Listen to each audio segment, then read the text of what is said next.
Sebuah rekaman menunjukkan tentara Amerika Serikat melakukan latihan militer bersama bersejarah dengan tentara Italia di tengah perang di Ukraina. Rekamannya ramai beredar pada Jumat 20 Mei 2022.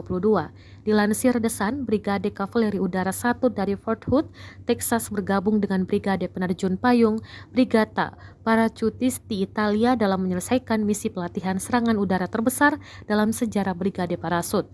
Serangan udara adalah teknik militer yang digunakan dengan aset angkat vertikal untuk memaksimalkan nilai kejutan untuk menghancurkan atau menetralisir musuh. Ini biasanya digunakan di area yang sulit dimasuki karena medan atau faktor pembatas lainnya yang memaksimalkan kemampuan untuk merebut dan menahan area utama tersebut.